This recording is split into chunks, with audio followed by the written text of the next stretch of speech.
Year sababu ndio mutugo mwaka ukianjiriria kuga Happy New Year ona riria maundu marituheire oria marituheire family no ya Senator witu Medho, mama Waweru na familia yako.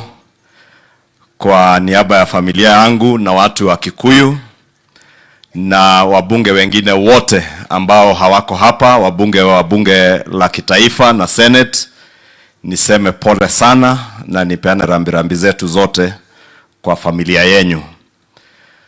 Na mama ametuambia kwa tribute yake kwa mzee ya kuwa huyu mzee was a glue that put the family together. Na pia Medho amesema mama alimwambia ya kuwa Mwenyezi Mungu atakuja ajaze pengo ambalo mzee ameacha. And Senator, I want to confirm to you that what mom said is indeed true. Ya kuwa hata kama baba ameondoka, ambaye alikuwa ni glue iliyoshikanisha familia yenu, aliwezeshwa kufanya hayo yote na Mwenyezi Mungu. Na Mwenyezi Mungu mwenyewe anajua sababu ya kumpumzisha mzee wakati alimpumzisha, hasa ikiwa wakati wa sikukuu ya Krismasi na wakati ambao familia nyingi zinakutana kusherehekea sikukuu. The best we can do is to pray for you and your family that God will continue to console you as a family and give you strength to be able to forge on with life, even in the absence of your dad, the husband to your mom, and a mentor, as you have said, to all of you as his children and other people in this community ya hapa Kinangop. Kwa hivyo tuwaambie pole na tutaendelea kuwaombea. Na muishi mkiamini ya kuwa hilo pengo mzee ameacha, Mwenyezi Mungu mwenyewe atalijaza. Na vile mama alikuelezea, kiti alichokuwa akikalia mzee, Mwenyezi Mungu peke yake anajua venye amepanga na ataweza kuja akalie hicho kiti kwa nyumba yenu. And we can only pray that you continue to be united as a family vile mzee alitaka. And we are happy, Senator, ya kuwa umesema vizuri ya kuwa mzee ameondoka lakini amewaacha nyinyi na amewaachia Mungu. Na najua kawaida kwa familia zetu, and I say that because I'm also my dad's last born son, na nimeona wewe pia ndiye kitinda mimba wa vijana wa mzee. Kawaida kijana kama Waweru, who is your first born, huwa ako karibu sana na mama.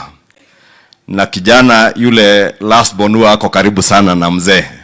Na nimeona ya kuwa ni ukweli pia wewe ulikuwa karibu sana na mzee.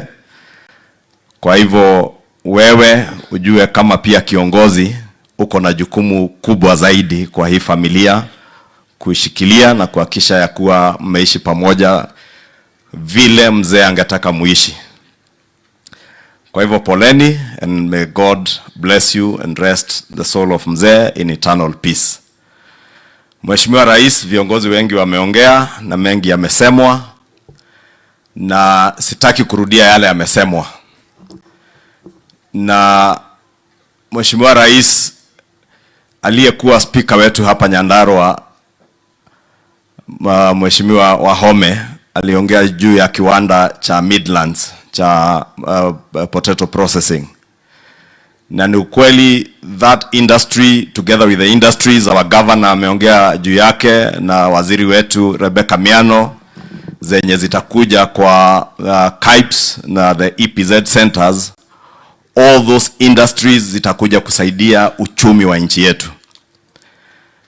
Na hapa Nyandarua vile Senator Karongo alisema, hasa hapa Kinangop mulijulikana sana kwa kilimo cha viazi. Na taithwa ndo AJAABU nekio raigwa Karongo ake muringa ithero andu a waru. Tougaga waru ciothe ni cia Kinangop. Lakini Your Excellency, hiyo kazi ama ukulima wa viazi uko hatarini ya kuangamia sababu ya kuendelea kukatakata mashamba sana. Tukiendelea kukatakata mashamba sana, watu kujenga, hiyo industry ya Midlands haitakuwa na kazi. The KIPES and aggregation centers and EPZs that we are investing in will not be viable kama kilimo cha Nyandarua, iwe ni kilimo cha maziwa ama viazi, hatutakuwa na mashamba ya kufanyia hiyo kazi. Na ndio maana Mheshimiwa Rais, ile mpango uko nayo ya housing is critical in ensuring that we do not continue to subdivide our land further than we have. And I want to encourage Your Excellency, because a lot has been said about the state of our economy, but I stand here in the new year, Your Excellency, to assure the people of Nyandarua and the people of Kenya that our economy is stable. Our economy is regaining its foothold, courtesy of the good leadership, Your Excellency, that you have set out. Tumeona, Your Excellency, yale tumeambiwa takrimu zinatuonyesha not just our GDP growth at almost 5.9 heading to 6%. Inflation imeweza kudhibitiwa. Na umeona hata reports za World Bank zikituambia ya kuwa Kenya is among the countries in the world that have been able to contain inflation. Na ndio maana Mheshimiwa Rais, mimi sina wasiwasi nikisema na nikiambia Wakenya ya kuwa umeweza kudhibiti uchumi wetu, and the next thing is now the economic takeoff. Your Excellency, sina wasiwasi mimi nikisikia watu wakati wa Christmas, wakati wamekula vitu zingine, wakisema wako tayari kurudi kwa maandamano. Na mimi nawaombea tu.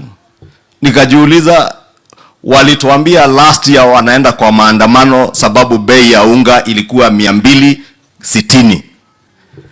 Leo bei ya unga iko nusu ya hiyo bei. Sasa utaambia watu unaenda kwa maandamano kuandamana nini kama bei ya unga imeteremka? Courtesy of the subsidized fertilizer, Your Excellency, ulianzisha program yake, courtesy ya mvua yenye Mwenyezi Mungu ametubariki nayo, na ile mipango dhabiti ya kuinua uchumi umetuwekea. So I want to encourage you, Your Excellency, do not relent.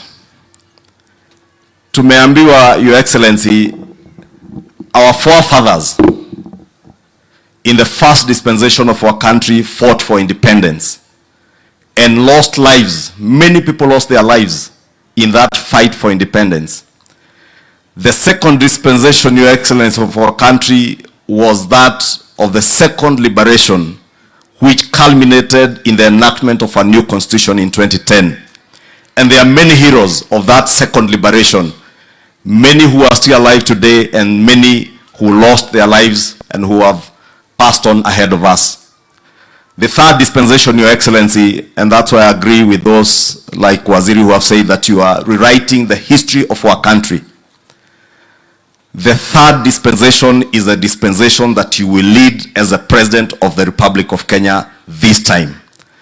That is a dispensation of social and economic justice to all Kenyans, to ensure that there is fair distribution of our economic prosperity, access universal health coverage, that mzee like our father here who has passed on ahead of us, who we have read suffered from diabetes, na amekuwa akitibiwa kwa hospitali za serikali na za kibinafsi, and I am certain amekuwa akilipa matibabu ya kutibiwa ugonjwa wa sukari.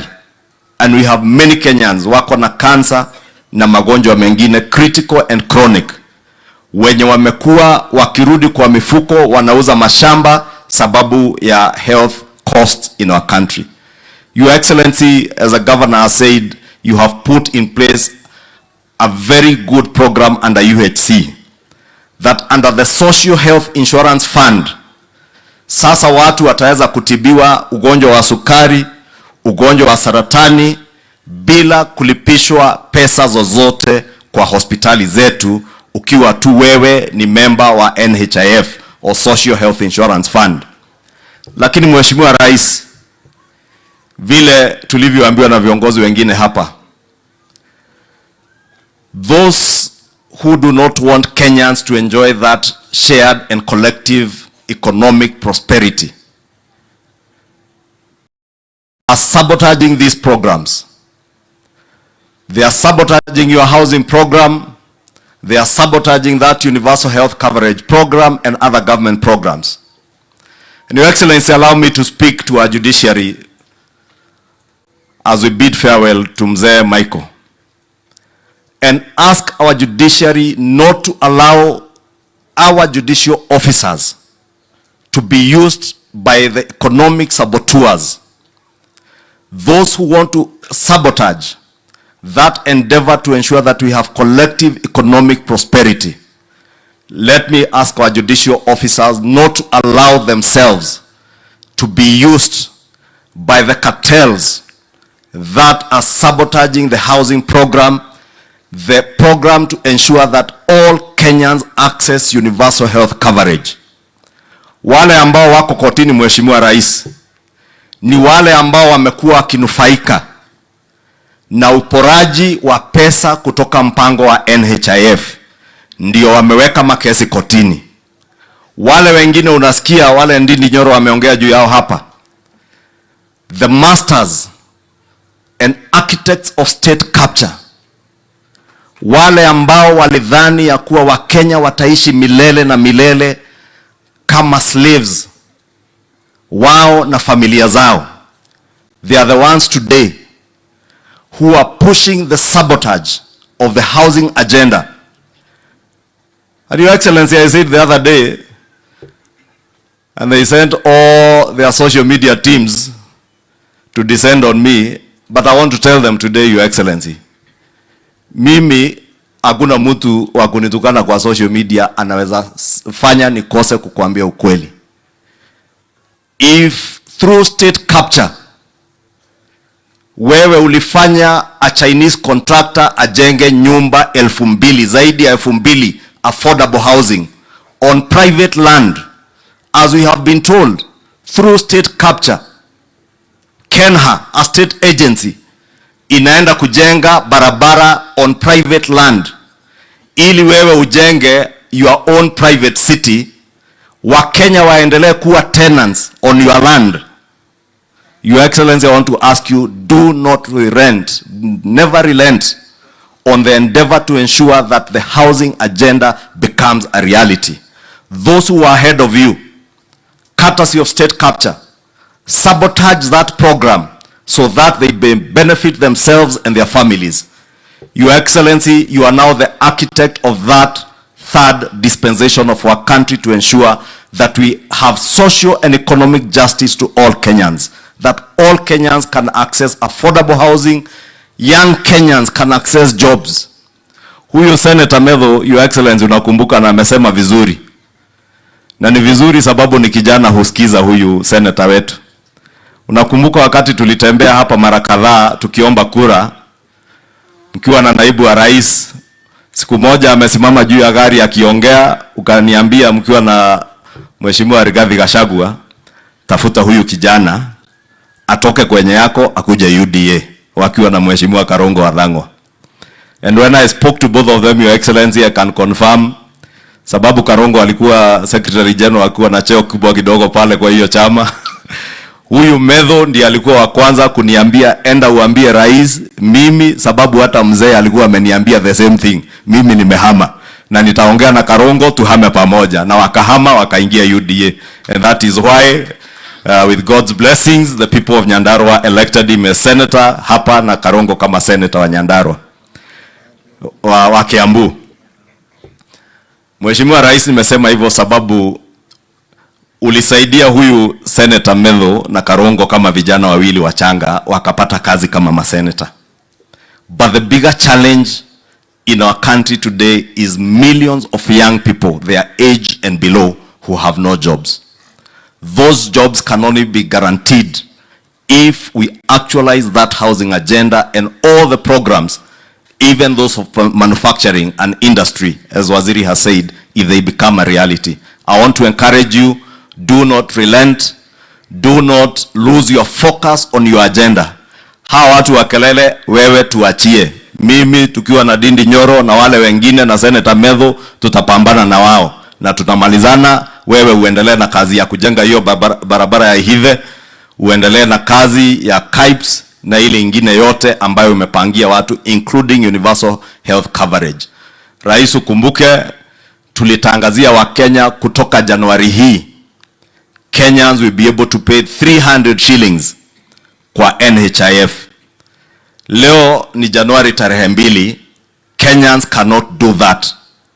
Sababu wachache wameenda kotini kuzuia huo mpango. And I said, Your Excellency, the other day, we shall not, and I speak that now as a leader of majority in the National Assembly, and I know the Speaker Senate is here. We shall not allow, because we have seen a judge even purporting to injunct Parliament from carrying out public participation, which is a constitutional requirement. Your Excellency, as we have said before, we shall not allow both or either judicial autocracy or executive autocracy in this country, Your Excellency. And we say that as a people's representatives. It is a constitutional duty of Parliament to carry out public participation. Therefore, Your Excellency, as we keep saying, when we are checking on you and your government to make sure there is no executive autocracy, we shall also check on the judiciary to ensure there is no judicial autocracy. Nikimalizia, Your Excellency, nimesema leo tunampumzisha mzee hapa. Watu wa Meru, Your Excellency, unajua wako na kijana rika ya Senator wetu Medho. Kijana alikuwa anaitwa Sniper, who was a social media activist or a blogger, mwenye aliuawa. And Your Excellency, because we have said you are the dispensation, the third dispensation of our republic that you are leading today is to ensure social and economic justice. Your Excellency, nafurahi DCI wanafanya juhudi kuhakikisha that those who killed that young man in Meru County are brought to justice. And I want to take this opportunity to also ask, because we have laid to rest Mzee Michael today. The family of Sniper in Meru are yet to lay him to rest, awaiting justice. We want to ask both DCI and the office of the DPP to expedite the investigations and ensure that those who killed that young man are brought to justice and charged before court. Because, Your Excellency, as you promised when you were sworn in, the era of political persecution and executions must be behind us in our republic. We must have a country where the rule of law and justice and are the order of the day rather than the exception. With those many remarks, acha nikomee hapo, na kwa heshima sana nimuulize speaker wetu wa Senate ambaye ni Mheshimiwa Amason Jeffa Kingi, ambaye ndiye speaker wa Karongo, atuambie kama ni ukweli hiyo imesemekana Karongo ni mtiifu, yule huwa anamharibu kidogo ni Karongo, tujue kama ni ukweli. Na nikimalizia, Your Excellency, allow me also to convey to the family the condolences